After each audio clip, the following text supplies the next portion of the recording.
Hello, I am Nikole and welcome back to the channel. Now today, I actually got something new for y'all. This is the premiere episode of Run the Show. Run the Show is all about award shows, which I've loved since a kid. This is where we're going to dig into the production value of the show, also the performances, who won, and also who should have won. On this episode, we're digging into Grammys, so let's get into it.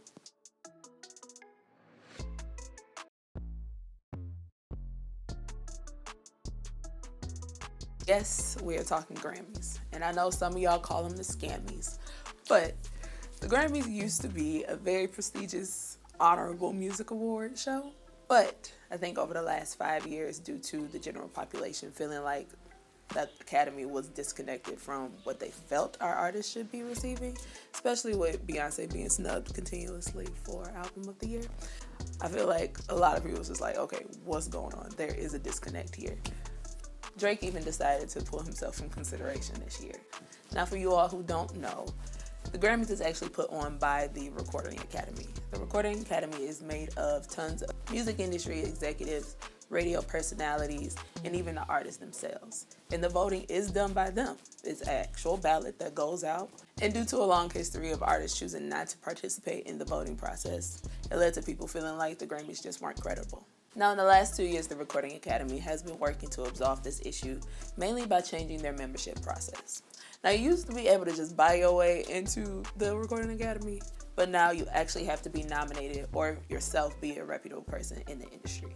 All right, that's enough of all of that. Let's get into these performances. Now, when it comes to the performances I liked, it was literally Lil Nas X and the In Memoriam segment. Now, Lil Nas X, I have to give him his credit. He is not a dancer, but he's gonna give you a full-on 8-count medley of songs, starting with Dead Right Now, Montero, and of course, Industry Baby with Jack Harlow. And Lil Nas is not a dancer, but I have to give it to him. Sean Bankhead be getting him together with the full 8 counts. He even gave us 3 outfit changes on stage. Now, I have to say this is probably my #1 performance of the night, just because it was actually visually appealing. And for the performances that I didn't really like so much, unfortunately, my girl Carrie Underwood, it was boring.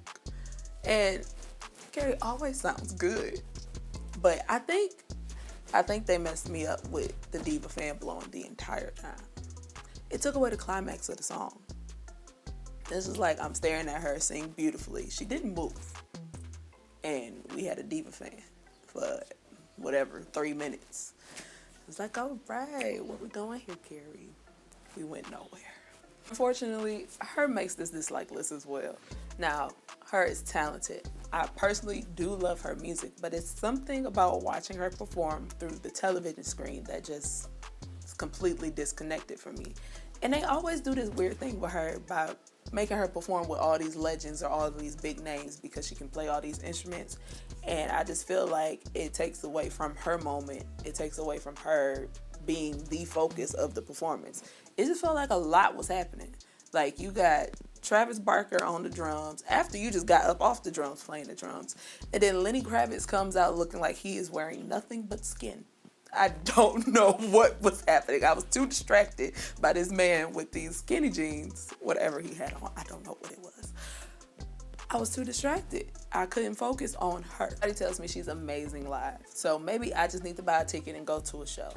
But I mean, the only other award show performance I can recall that I felt was great was the 2021 BET Awards. But that even still had too much going on. She came down out the sky playing the drums. Then she went and grabbed her guitar. Just a lot happening. Like, I just want to see you perform. That's just me personally.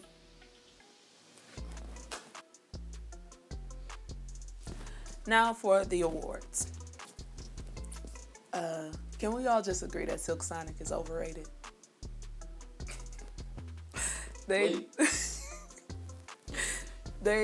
did happen to pull off a clean sweep. They won all 4 awards that they were nominated for. That was 2 big ones, actually. Song of the Year, Record of the Year, and then they ended up sharing R&B performance with Jasmine Sullivan, which I have actually never seen done before, but we already talked about this is voting. It was done by ballots. Maybe the ballots were split. I've never seen that, though. And then they also won for R&B song.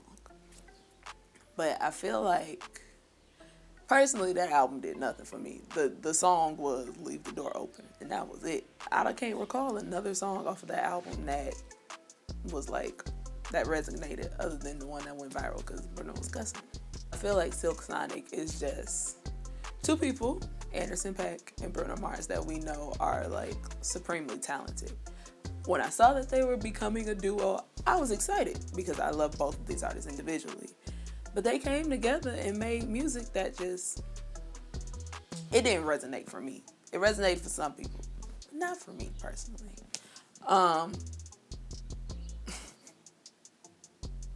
And I also feel like during the acceptance speeches, it just gave off the very, like, they know they talented, so they gonna talk they mess. They did a clean sweep, so they gonna talk they mess.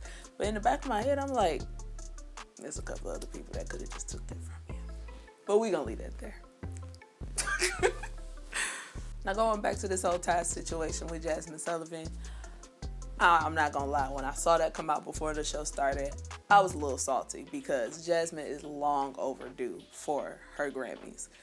But it's his best R&B album. Now, when I was watching this, I was like, man, they're gonna get us to her because her is a Grammy darling. The Grammys love her. But they actually came through and gave my sis. I was so excited when she won that second Grammy. There is footage of me screaming that I shall not show y'all. She's long overdue for that Grammy. Obviously, the culture loves her. I'm so glad that she finally got them 2 statues to have for herself. Baby do be singing. Sis sings down. Which is why she should have got the R&B Performance Grammy for herself. And on to this year's Grammy darling, Olivia Rodrigo. Now I say Grammy darling because I feel like every year the Recording Academy kind of has somebody that they love. A few years back, it was her who was getting all the interviews, all the Grammy press, took home all the awards. A couple of years ago, it was also Billie Eilish, took home all of the awards, was everywhere. And I feel like this year was Olivia's year. Olivia took home Best Pop Song Performance, Best Pop Vocal Album, and Best New Artist. Sidebar, I still do not understand why Sweetie was nominated for Best New Artist. Sweetie is Best Marketer. But back to Olivia. Now, I'm not gonna lie, I was a little salty about her taking home Best Pop Vocal Album because Ariana Grande's Positions, that album was simply perfection. But I gotta give it to Olivia. I listened to Sour from top to bottom, back to back to back, and it was actually a very solid debut album. So I give her props. And Album of the Year went to Jon Baptiste, which I absolutely did not expect. But the Grammys also has their time where they pick the artsy album over the popular album, which I'm also not mad at. Jon Baptiste is an amazing artist. I feel like if I had to categorize his music, if you're not familiar with him, I put him in the likes of a Lizzo or a Janelle Monáe. And also he made history. This is a long time since a black artist has won Album of the Year. So congratulations to him as well. And personally, my snubs of this year was Planet Her by Doja Cat and Montero by Lil Nas X. These albums were literally my favorite of the year. And if you got to toss in Ariana's album, those were the 3 albums I played over and over and over. I feel like 2021 was a very scarce year for music, especially since the pandemic and everything happened in 2020. Everybody was dropping albums. So if you came out in 2021, you kind of gave yourself an even playing field.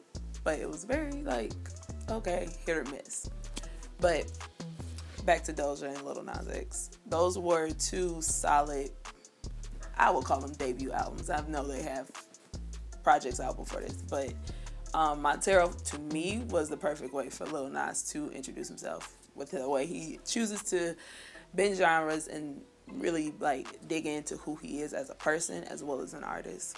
It was a solid debut album. Doja as well, with the way she bends genres and fuses hip-hop, trap, pop, and electronic sounds. It's a solid album, but they'll get them later. Now, the overall production of the show I felt was pretty solid, especially coming out post-COVID and still having to deal with some regulations. I felt like they handled it perfectly.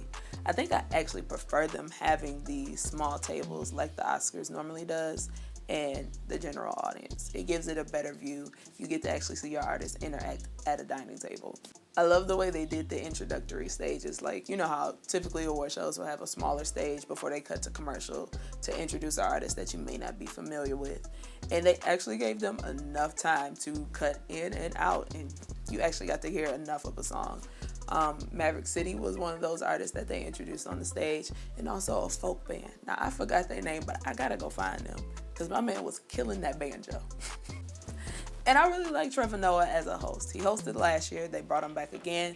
And I could stand him for a couple more years. His jokes are simple. It's funny. He actually knows how to control the stage and keep people entertained.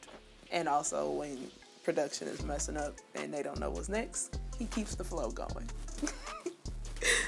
But overall, let me know what you all thought about this year's Grammys. Who did y'all think was snubbed, or do y'all think they got it right this year? Also, do y'all think they're doing enough for diversity and changing those little things about membership in the voting process? Now, y'all already know what to do here on this platform, but be sure to comment, like, and subscribe. Also, hit that notification bell so you never miss a drop, especially for new shows like Run the Show. I'll catch y'all in the next video.